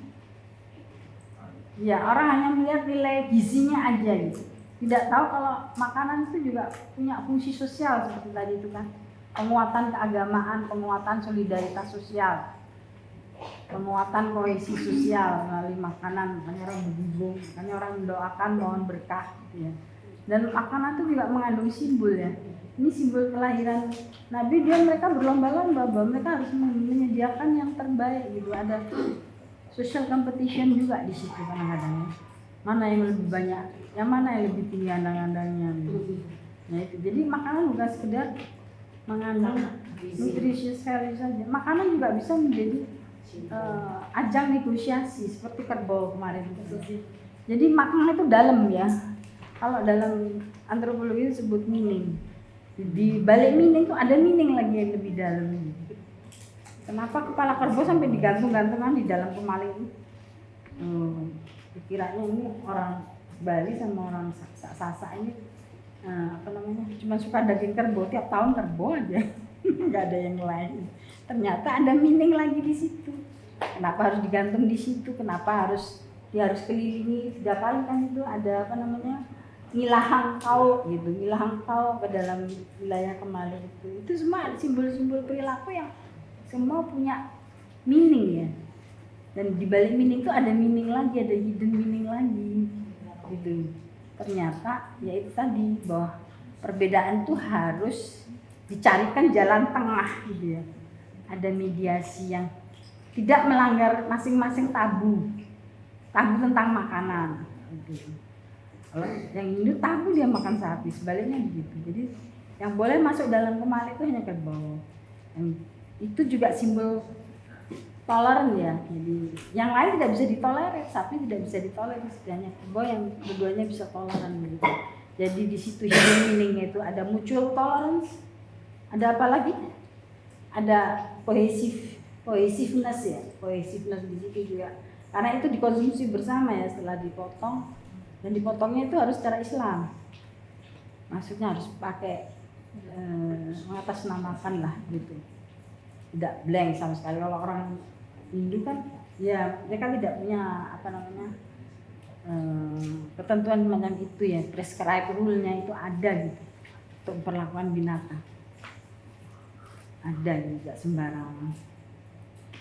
Nah itu yang meaning itu yang harus dicari ya, tidak sekedar misalnya tadi yang contoh dramanya itu hanya mengelis aja gitu. Ini survival strateginya orang mengurangi biaya mengurangi keringanan pajak kayak gitu. Apa sebetulnya pajak apa yang harus dikurangi di sini gitu, atau bentuk-bentuk yang konkret dari list item tadi itu, relasi dan kenalan, melibatkan anggota keluarga yang lain, sejauh mana keterlibatan itu dalam pencarian nafkah gitu.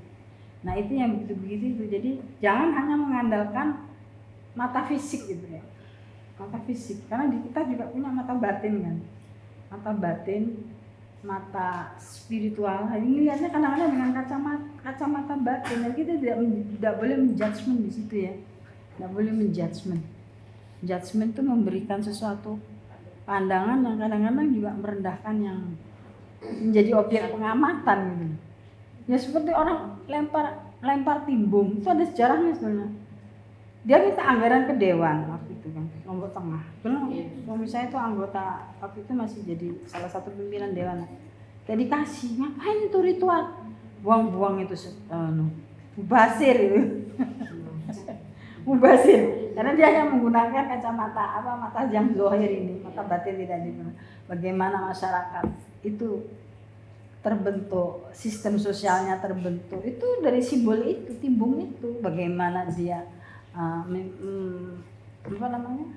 mempertahankan dalam jangka panjang hubungan antar tetangga, antar keluarga dengan tetangga desanya juga itu, supaya meredam konflik kan merupakan gejala sebatin, tapi tidaknya bisa diredam.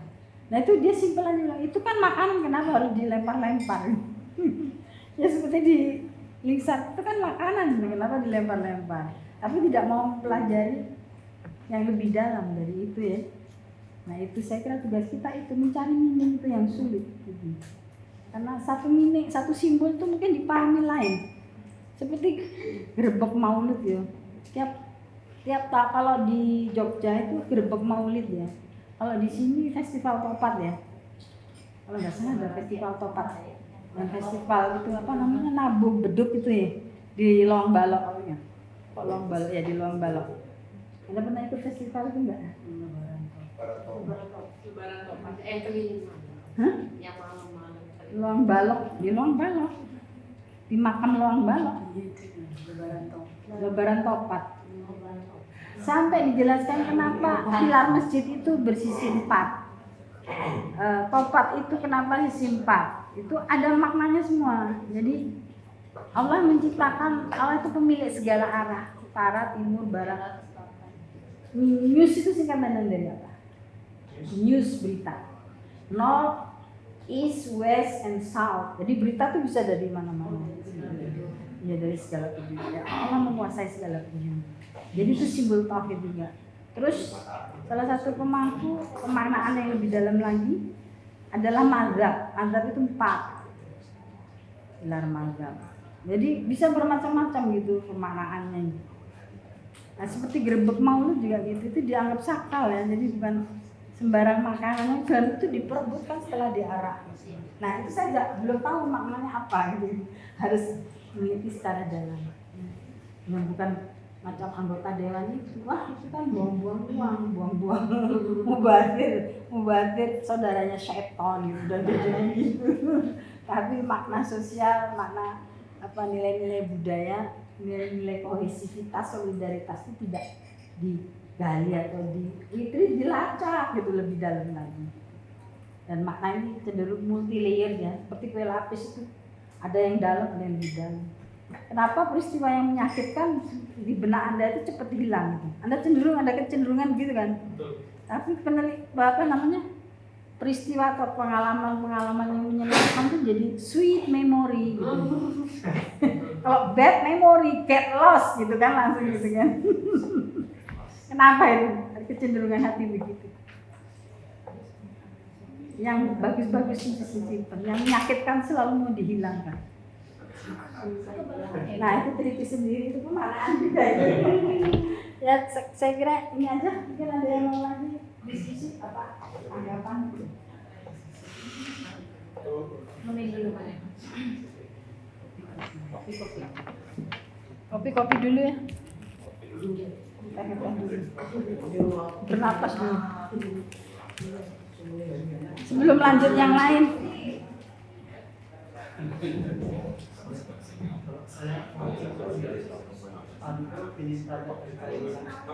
Kesimpulan tadi sebetulnya saya juga memegang cinta ketua pentingnya. Beberapa kali saya menemukan beberapa artikel yang disabit ke belakang itu. Untuk kesimpulan itu macam-macam. Saya yang intisari dari semua analisis temuan itu kemudian disimpulkan itu. Ada juga yang implikasi dari temuan itu dalam konteks teori.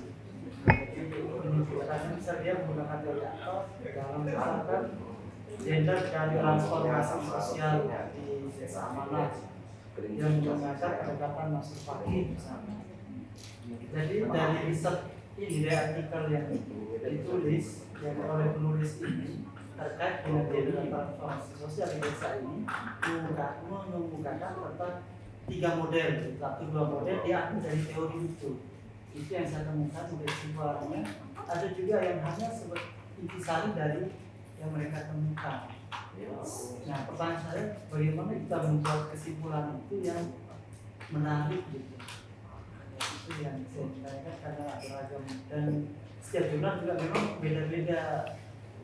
Ada jurnal yang tidak meminta kesimpulan tetapi langsung di bagian para analisis bagian terakhir kayak statement conclusion itu, jadi dia closing statement, dia langsung dia tidak format beberapa format internasional dan tidak minta khusus kesimpulan tapi kayak closing statement gitu ya. Itu saya itu yang menjadi yang saya ingin. Terus kedua, dalam menulis ini terutama saya sendiri itu susah sekali untuk membuat critical thinking itu proses. Jadi ketika ada pernyataan itu selalu kita terbawa atau ada teori yang menarik selalu terbawa jadi seorang lurus saja. Nah atau sebaliknya kalau kita mendominan dengan konteks lapangan gitu. Sehingga kita mengabaikan menggunakan kayak gini. Jadi terlalu banyak kita cerita lapangan. Terus sebaliknya kita terlalu banyak mengutip dan teori terlalu banyak sehingga untuk melakukan kritikal itu yang masih kayak ragu apakah konsep ini ilmiah atau tidak, apakah yang saya gagas ini apakah masuk kategori ilmiah atau tidak, itu jadi jadi keraguan. Jadi apa yang satu nanti ternyata ini sudah ada konsep yang digunakan yang lain. Kalau di itu tidak ada analisis baru saya atau gap saya atau critical thinking saya tidak ada di sini. Jadi kan itu saja. Jadi itu saya keraguan membuat analisis yang agak mendalam. Itu aja mungkin biar ini pengalaman pribadi.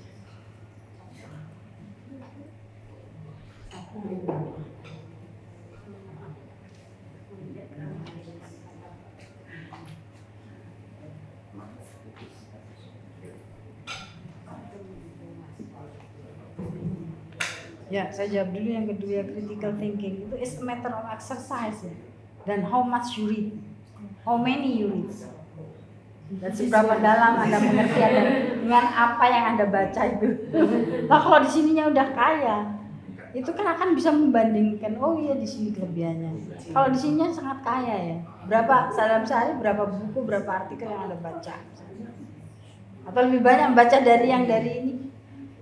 Dari medsos yang lebih rajin ya, lebih rajin pada medsos daripada berpening-pening diri untuk baca, apalagi yang dalam bahasa Inggris yang sulit sekali ekspresinya itu ya. Kalau saya sih saya akali dengan baca reviewnya dulu. Nah di sini kan ada, tadi saya sebutkan ada aplikasi yang disebut Chat GPT nih, review references. Jadi Anda bisa drag down itu 5 references, terus please give the review of each reference. Itu bisa itu, Chat GPT, coba aplikasinya. Reviewnya aja atau baca kali dan introduction dan conclusionnya di situ, dan poinnya.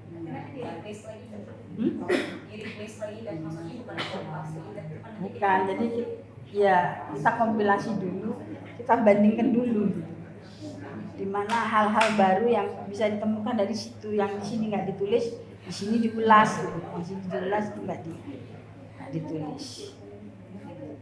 Itu review referensi, jadi nggak usah langsung bab per bab, aduh satu bab aja lama perih udah matanya, apalagi seluruh bab. Saya jalan pintas. Nah itu seberapa banyak referensi yang Anda baca, yang Anda kuasai dan Anda mengerti, baru critical mind itu bisa terbentuk dari situ ya. Kalau masih limited itu apa yang bisa dibandingkan gitu kan susah. Kalau limited, kalau semakin banyak semakin kaya, your insight itu makin kaya. Terus yang pertama tadi apa tentang ya memang jurnal itu ada dua-duanya, summary and conclusion, ada yang concluding remarks. Disitulah kontribusi Anda di situ. Kalau ada hal novelty, di situ ada kebaruan yang Anda temukan dalam kesimpulan, dalam penemuan Anda. Nah disitulah kontribusi knowledge Anda. Jadi memang harus mengikuti apa maunya si jurnal itu. Ya, jurnal-jurnal internasional biasanya selalu menghendaki kebaruan itu. Kalau hanya penelitian biasa yang sudah pernah dijajaki orang lain, mereka selalu tanya, why you're doing this, what is your contribution, what is the novelty. Dia tidak melihat kebaruan di situ. Nah itu saya sudah berkali-kali ditolak karena dia si reviewer itu yakin tidak ada novelty di situ. Dan Anda aja ditolak, saya lebih banyak lagi ditolaknya Mas. Kalau jurnal nasional itu biasa ya, internasional ya. Makanya kerjasama dengan orang luar. Insya Allah. Sudah malah melintang dia. Kita kasih dia raw material datanya aja, dia sudah multisepintas, dia bisa menemukan teorinya itu, memainkan data itu. Nggak bisa kalau kita hanya single fighter itu sulit. Karena kedudukan kita masih junior banget kan. Belum profesional. Sebetulnya profesional dari profesional ya. Orang yang benar-benar menekuni profession, orang yang menekuni pekerjaannya sehingga dia menjadi pakar ya, maksudnya menjadi orang yang sangat spesialis dalam bidang yang satu tapi menukik gitu. Profesional, jadi profesional itu orangnya sangat profesional. Kayak profesional, jadi jangan bekerja sendirian. Kalau untuk orang bekerja sama-sama dan jaringan itu sinergi berbagai bersama. Tiga apa?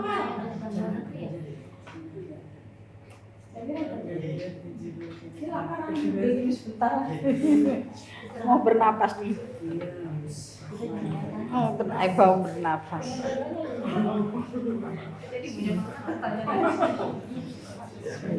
Ya enggak apa-apa sambil. Mungkin ada lain yang menjawab.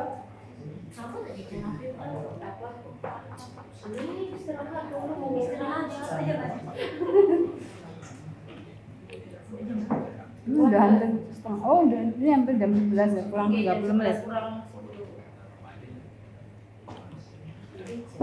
Kurang setengah jam lagi. Apa mau?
Belum selesai.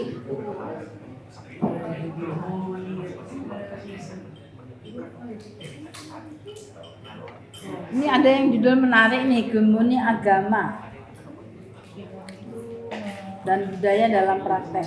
Apa pengertian ini? Anda menggunakan Gramsci? Ya, Tidak saya.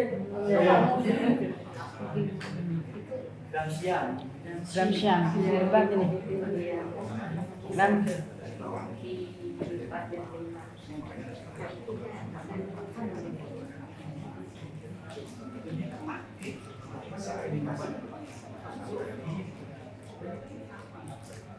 Ya, go on. Bagus ini.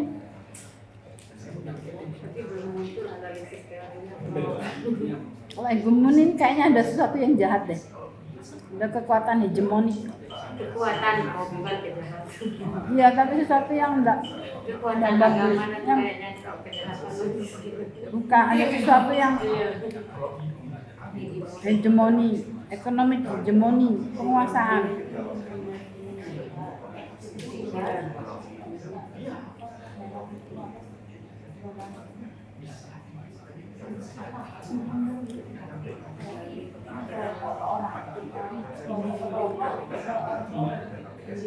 Konsep hegemoninya dijelaskan di sini. Kan belum masuk analisis teoritisnya, masih pada penyampaian isunya. Kenapa menggunakan hegemoni?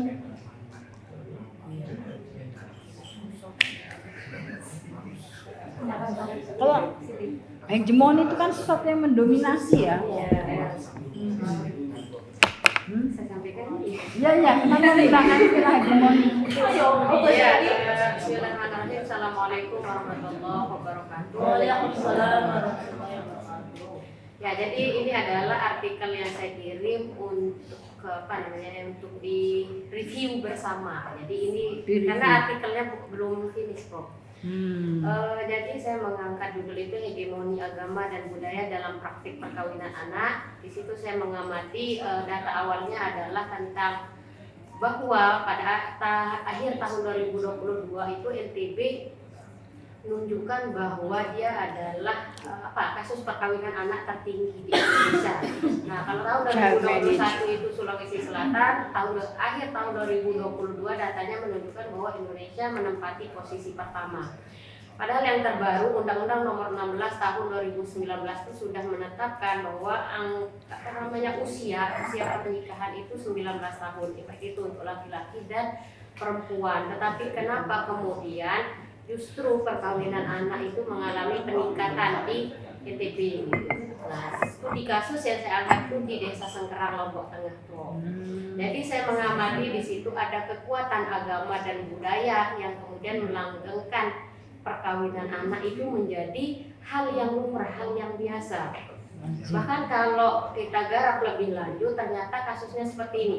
Banyak sekali, meskipun ada tekanan dari kebijakan bahwa tidak boleh menikahkan anak di bawah usia yang sudah ditentukan undang-undang, tetapi tetap saja secara agama dan secara agama itu dinikahkan, artinya nikah bawah tangan.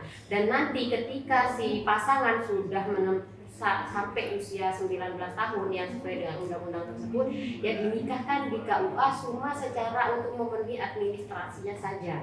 Nah, kemudian melahirkan permasalahan baru, Prof. Masalah baru atau yang muncul dari itu adalah misalkan ketika anak dinikah secara siri di bawah tangan di usia 17 tahun, misal tahun 2022 misalnya, ya. Kemudian tahun 2023 punya anak. Ketika tahun 2023 usianya masih 18, maka secara administrasi dia bisa dinikahkan di KUA itu tahun 2024. Sedangkan usia anaknya di situ sudah 1 tahun. Nah, masalah baru adalah administrasi si anak kemudian. Makanya saya tertarik untuk mengangkat tema hegemoni Gimana tadi agama. waktu 22 umur berapa dia? 18. Misal dia menikah tahun 2022 usia 17 tahun. Nah, tahun 2023 sudah punya anak. Nah, tapi di situ usianya masih 18. Nah, undang-undang menginginkan yang boleh menikah itu adalah 19. Jadi dia bisa dinikahkan asumsinya 2024. Nah, sementara posisi 2024 anak sudah lahir. Nah, akte kelahiran kemudian itu menjadi masalah baru. Makanya saya mengangkat isu tentang hegemoni kekuatan agama, bukan kekuatan agama dan budaya yang kemudian perundang-undang itu mentok, ya, mental. Tidak bisa menembus pembatas agama dan budaya itu untuk mengimplementasikan perundang-undangan yang sudah ada gitu. Jadi biang keroknya ini agama dan budaya. Ya, kenapa? Kambing hitamnya ini. Iya. Yang keroknya ini yang kerok itu yang salah Makanya di scapegoatnya. sini saya meminta Kambing hitamnya masukan, itu. masukan kira-kira judulnya itu terlalu keras. Terlalu Iya, keras, atau praktiknya seperti apa? Karena ini kan kayak seperti ada unsur dominansnya ya. Dominannya. Jadi leadership of dominance. Hegemoni.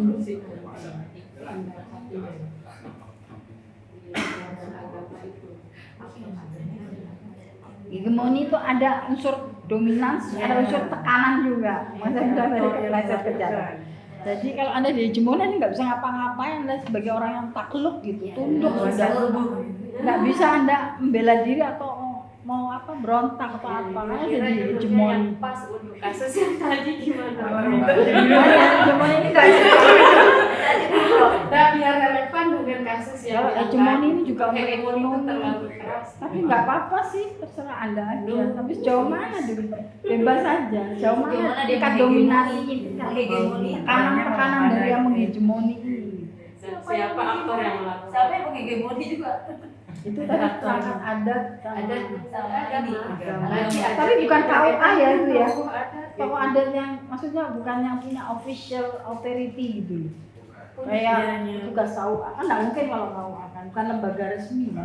Kalau di adat itu kan kiai Pak, di Sasak itu kiai Iya. penghulu yang menikahkan. Nah itu kemudian kalau ustadz atau kiai di satu dusun itu membolehkan kiai dinikahkan saja. Ya dengan tapi itu anak. unregistered, unregistered Oke, di marriage. bawah tangan. Secara hukum negara itu nggak sah. Makanya dilakukan secara administrasi saja di tahun 2024 misalnya Ya, dari nggak kasus sah. tadi yang kemudian melahirkan permasalahan Banyak baru perselingkuhan tuh begitu. Iya. Justifikasinya itu dengan pembenarannya itu dengan di bawah tangan itu ya. Itu dikasih itu di kalangan pejabat juga umum itu.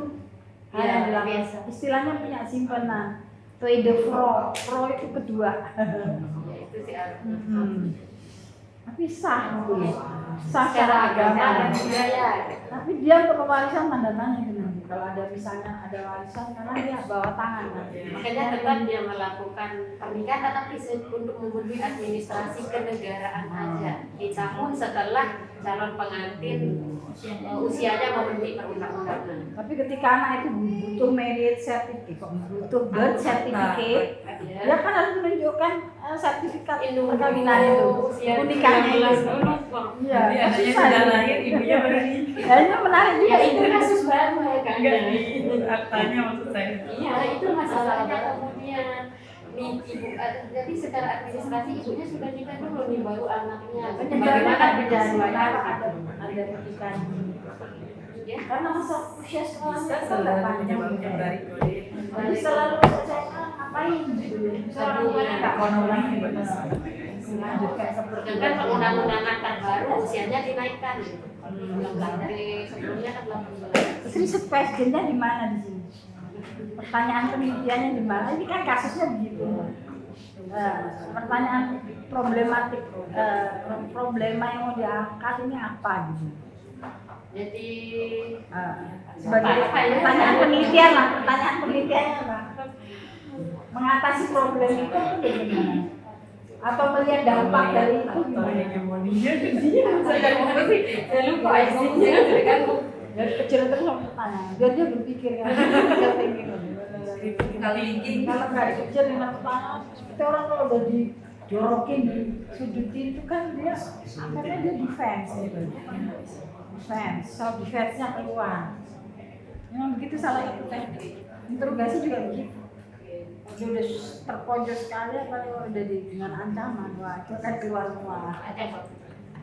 Interogasi. Bukan yang interogasi. Hanya untuk stimulate your mind gitu.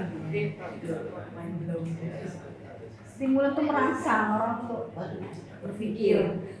Distimulir, jadi orang kalau udah dicecer itu biasanya berpikir dia. Jadi masalah yang diungkap di situ Prof bagaimana kekuatan agama dan budaya dalam melakukan praktik perkawinan, justru melakukan praktik perkawinan anak. Dan justru ternyata secara kebijakan itu Kenapa institusi agamanya yang disalahkan gitu ya? siapa yang salah sebenarnya? Mas sekarang dia memaksakan ya. Kenapa nggak dilacak dari misalnya sikap orang tuanya dulu? Kan itu inisiatif orang tua ya kalau mengawinkan itu ya. Kenapa harus mulai dari isu agama? Karena saya melihat kekuatan Kalau agama misalnya itu orang tuanya nggak mengizinkan ya udah udah let it go gitu. Kalau orang tuanya ya sudah gitu ya sudah. Ini kan hanya memberi validasi. Sebetulnya itu hubungan dalam keluarga gitu ya. tapi tidak sesederhana itu kemudian masalahnya Prof. Setelah terjadi proses merari itu ada stigma yang muncul di tengah masyarakat terhadap perempuan yang sudah di bawah itu. Kalau orang tua misalkan melakukan penolakan terhadap nikah di bawah tangan itu akan ada stigma baru bagi si anak perempuan pengantin burung dan itu hubungannya sangat negatif ya. Anak itu dilarikan tanpa izin orang tua juga ya. Ya, tetapi kalau itu tidak terjadi proses akad nikah, itu stigma terhadap si perempuan yang sudah dilarikan itu sangat negatif. Ya, itu kan akibatnya dampaknya. Tapi proses sebelum dilarikan itu orang tuanya tahu nggak? Enggak, kan sulit. Enggak. Nggak tahu kalau dia Iya. dilarikan. Makanya enggak ada kekuatan orang tua di situ. Enggak ada. Berarti sistem budayanya lagi. dong. Iya, makanya sistem budaya dan agama yang saya sorot Prof, tidak karena yang mengizinkan kekuatan orang tua tidak ada di situ. orang melarikan. Iya. Tapi kalau yang agama tadi yang dia itu hanya tukang kasih, ya Tukang legal. ini. Iya. Karena sudah cenderung terjadi gitu proses merari, kecuali kalau belum bisa ada. Ada yang bisa mengatasi ini? Kan nggak mengatasi. Bukan, maksudnya memberikan saran untuk pengembangan research question. Research question kan belum ketemu. Permas, Boleh komentar dari judul yang saya tangkap tadi sebetulnya malah sebaliknya. Jadi saya ketika baca judul tadi seolah-olah agama dan budaya itu adalah menekan terjadinya perkawinan itu. Itu yang saya memberi tangkap. akses. Iya, justru itu yang mendukung terjadinya merari itu perkawinan. Merari itu ya. Perkawinan anak bahasa Melayu. Ini kan hegemoni agama dan budaya dalam praktek perkawinan anak. Jadi seolah dua konsepsi antara peran agama dan budaya itu menekan terjadinya perkawinan anak. Itu saya tangkap. Karena hegemoni itu sifatnya adalah dominasi, ada kekuatan power yang sifatnya adalah tersirat atau dan itu yang membentuk. Itu yang saya tangkap. Tapi penjelasannya tadi. Tapi yang saya ketahui bahwa agama itu tidak melarang adanya perkawinan, meskipun secara normatif hukum positif itu berlawanan. Artinya posisi agama kan sah-sah saja, kalau perkawinan bisa di bawah umur menurut hukum nggak apa-apa, sah-sah saja. Kemudian budaya itu memberikan kemudahan, selama dia suka kemudian melakukan merari tidak masalah, selama dia suka dan kalau percekcokan itu adalah udah dari tradisi itu kan selesai. Tetapi efek kedepannya itu kan banyak terjadi. Perkembangan masyarakat di Lombok juga sudah mulai berubah, penolakan pun banyak terjadi. Cuman posisi risetnya di sini kan posisi seolah-olah adanya hegemoni ini membuat harus terjadinya pelaksanaan itu kan bukan itu sebenarnya. Yang ditakutkan oleh keluarga kedua mempelai ini adalah status sosial. Misalkan kalau dibatalkan itu nanti akan berefek kepada tradisi, stigma dan sebagainya. Tetapi sekarang itu tidak banyak begitu. Sekarang sudah berubah di saat ini. Sekarang membatal itu sudah biasa. Nah misalkan ini, kenapa sudah membiasa? Karena sekarang ketika ada kasus pernikahan di bawah usia, mereka semuanya melarang atau membuat dia jadi mahal dan sebagainya. Karena sekarang sudah berpikir tidak kayak dulu lagi. Karena nilai-nilai tradisi adat yang dulu yang dianggap wah ini adat ini harus dilaksanakan itu kan sudah tidak begitu lagi. Jadi seorang masyarakat sudah mulai berbalik berpikir. Nah justru malah di sini menariknya adalah bagaimana kalau pasca kebatalan merari itu apa akan terjadi hubungan sosial itu malah justru menarik. Sosial apa yang biasanya dulu kan biasanya kalau pernikahan keluarga kadang-kadang tidak semuanya mau. Nah yang dulu biasanya pun secara kohesi sosialnya bagus kerukunan, tapi ketika ada terjadi pernikahan terus batal sudah mulai diskriminasi tidak mau. Nah itu justru akan menarik. Tidak kita lihat ya persoalan apa setelah itu terjadi. Kalau memang kasus Siti Aminah yang diriset itu adalah menikah dengan catatan terpaksa dan mungkin di luar yaitu di luar itu dan harus pilihannya harus menikah. Nah mungkin itu jadi model temuan baru, model masalah baru ya. Karena hegemoni yang saya tangkap dari Gramsci yang tidak begitu. Jadi dia sifatnya menekan. Menurut saya kan semua sosiologi semua. Gitu situasinya. Jadi memang ini sesuatu yang sudah memang terjadi ya. Apa yang harus diteliti kalau gitu? Apanya yang diteliti dari hegemoni ini? Belum clear. Apanya ini kan sudah suatu statement yang seperti apa namanya, matahari itu terang benderang. Sudah Oh, kalau salah saya sudah jangan statementnya pakai sudah. hegemoni. Iya, itu makanya Itu itu salah saya. Iya. Iya. Karena itu konotasi orang, wah apa beli kucing dalam karung. Baca kemana tuh hegemoni tidak ada. Agama memelihara. Tapi tidak apa ini kan untuk proposal biar menarik. Iya. Bukan. Kan maksudnya enggak, Kalau salah Bisa jangan. baca pikiran ini.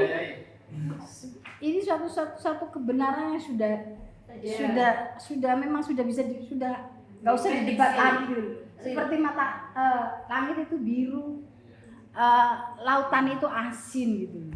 Tapi kan yang mau dilihat tuh relasi gitu ya. Kan bisa kalau ada sesuatu yang lebih hypothetical gitu. Ini suatu kebenaran yang sudah tidak bisa diungkiri bahwa agama mengasalkan budaya memang memberikan akses untuk ke itu. Itu suatu kebenaran, itu nggak ada yang bisa dipertanyakan lagi. Makanya saya tanya dari awal apa research questionnya itu. Yang dicari itu apa? Seperti langit biru udah nggak didebat lagi. Air sungai itu jernih atau keruh itu sudah nggak bisa didebat lagi. Kenyataannya udah begitu kok. Tapi riset problematik statementnya itu di mana? Jadi mungkin apa ya, judulnya dirubah, judulnya lebih hipotetik gitu, hipotetik. Ya pengisian gap tadi ya, gap itu sebenarnya tidak hanya dalam soal referensi ya, antara apa yang senyatanya ada dan yang seharusnya ada itu juga ada gap.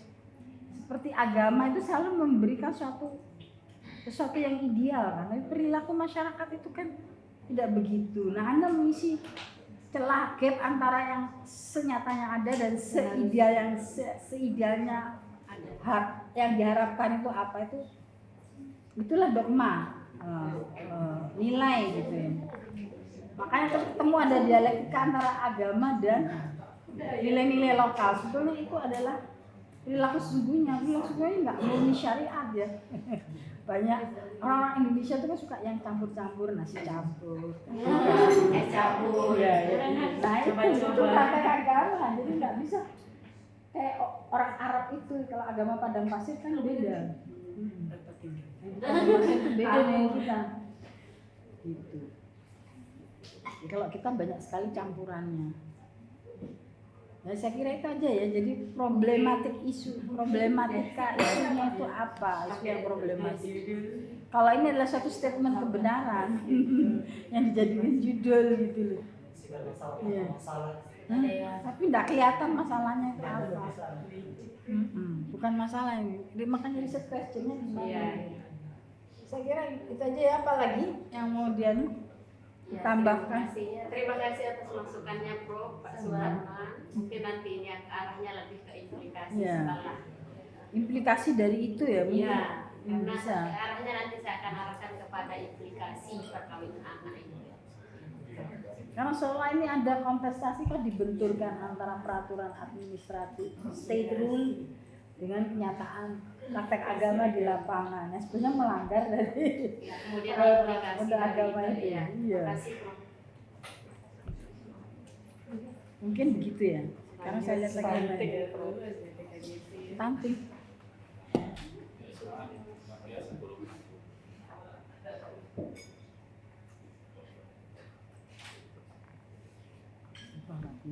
Banyak sekali ya ini ya. Ada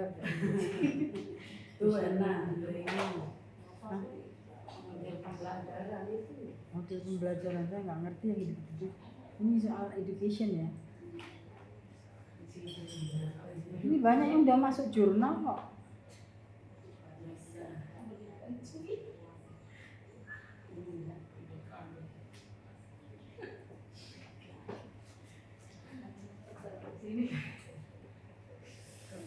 Di sini ngomong.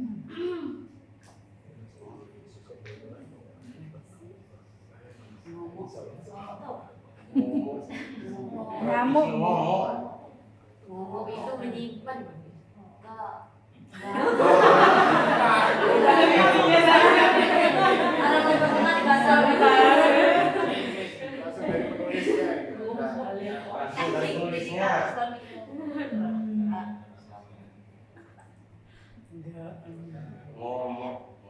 Perempuan itu Ini yang kemarin ini. yang kemarin. Oh ini yang air itu ya? Iya. Kan udah yang dibahas ya.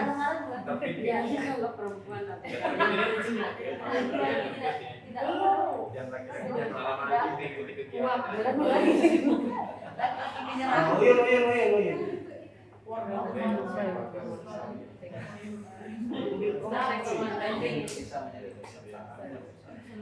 Ini penulisnya pun tapi saya. Ada nama filmnya. upaya menangkal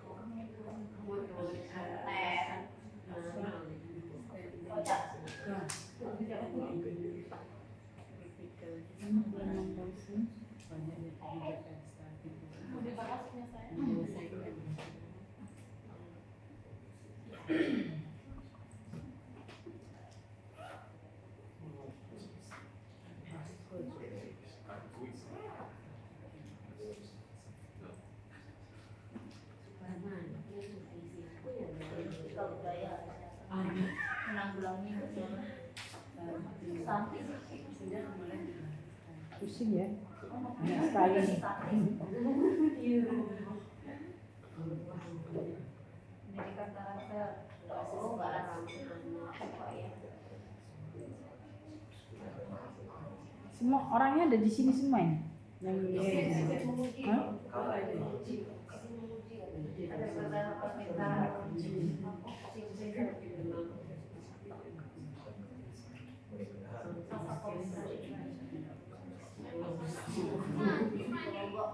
ini udah resmi ini udah ini. Belum kan? udah terbit Udah terbit. Template doang lah. template ada oh template doang Segeranya terbit. Bukan pelayanan hotel. Oh, berada volumenya itu.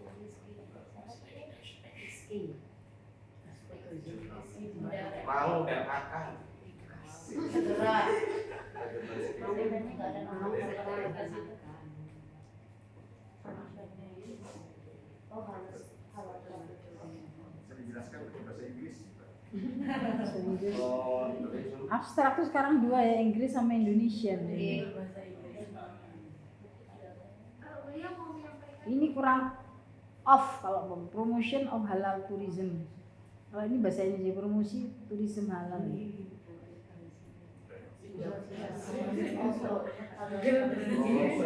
Hah? Iya, kurang. Tidak pakai Grammarly. Tidak pakai aplikasi Grammarly. Kenapa harus pakai visitor lagi kalau turis itu jelas kan udah visitor juga. Jadi ini agak redundant ya. Turis pakai S belakangnya udah turis. Sudah menunjukkan dia itu orang yang berkunjung kan.